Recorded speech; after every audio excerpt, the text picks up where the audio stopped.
Hi, welcome to 24 Astro. Today I will talk a bit about how to use addiction and projection to determine your chironic, your inner child needs.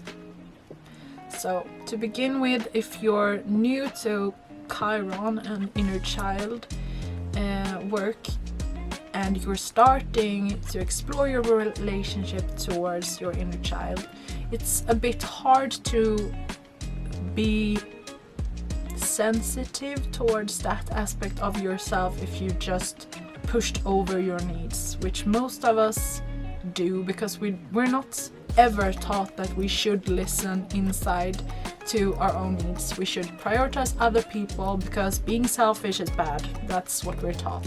So how to start to understand and balance your inner state and be more attentive. It's a very you have to have patience to be able to see this. It can take a lot, like it can take months for you to truly understand and wanting to listen to your needs. If you have some type of addiction, which most people do have, let me give examples. You can be addicted to being stimulated all the time. Just like whenever you're alone, you watch YouTube, you read, which reading, like it's not bad things I'm saying now, it's just in moderation, everything in moderation. And like if having a podcast in your ears, just listening to music, like never being able to be just alone without thinking, that's an addiction. Like being addicted to thinking. Watching excess series or like movies, electronic devices, being addicted to food, overeating or not eating enough and fixating on when you will eat or how much, drugs, alcohol. There's a lot of addictions. Or sex, for example, like romance. If you notice that you do have a pattern of something that is causing you distress, like disease,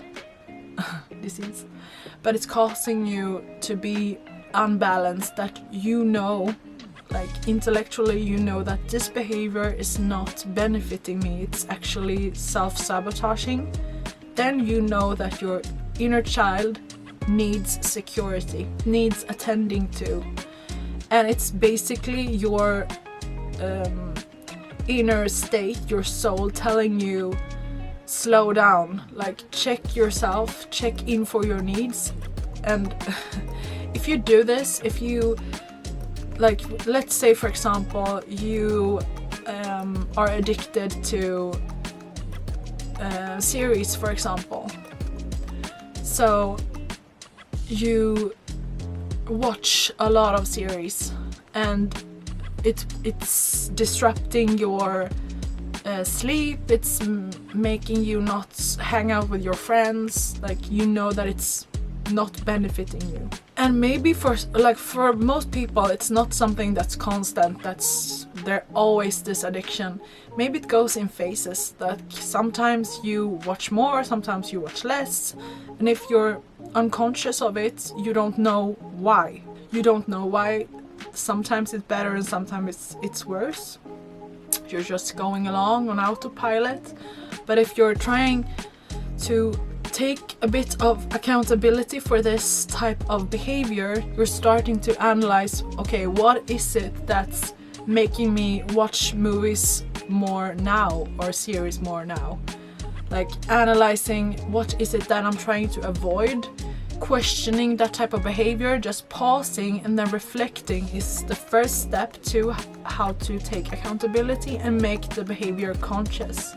And when you're starting to do this, eventually you will get so much self-awareness, that you can actually use your free will to choose differently.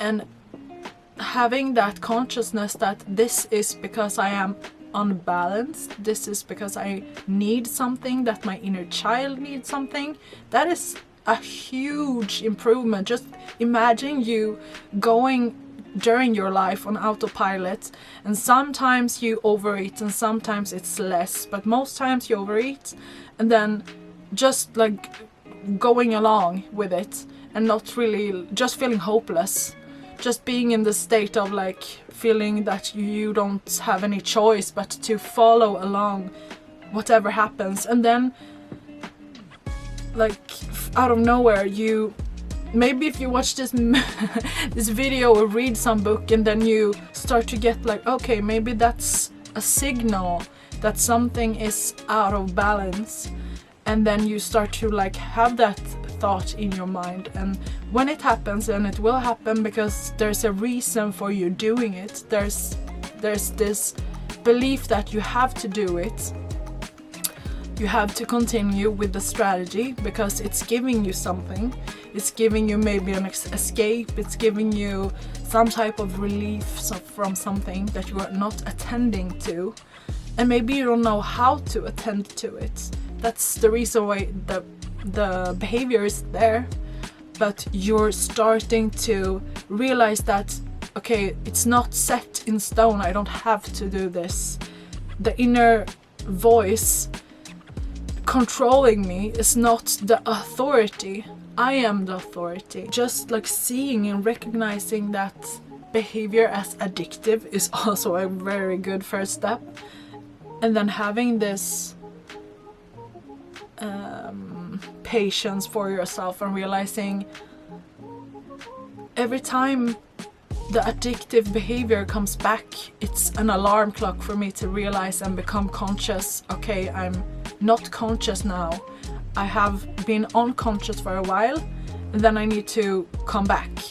And this will spiral, you will spiral and not wanting to come back to consciousness, because it's easier to be unconscious and then just continuing with whatever we're doing and not taking responsibility. But when we're taking responsibility, we're actually showing self-love to our inner child. So, in conclusion, awareness firstly and foremost, realizing that the behavior is there for a reason and taking it as an alarm clock, and then like do some wiggle room, showing yourself that the inner voice is not this controlling thing that I have to do. I have even a small pause now that I realize what I'm doing. That's the first consciousness step. And taking that behavior not as self-deprecating and like hopelessness, now I'm like doing drugs again or now I'm overeating again, I'm such a loser. That's just the ego's way of making you stuck in this victim mentality and not taking responsibility. And with time, like it took me since I understood this behavior, it took me like probably a year before I could even think about not being stuck in this victim mentality anymore. It takes a long time and it's different for everyone, of course, but just realizing your power in the sense of I have a free will, I'm not controlled by my fear in the ego state.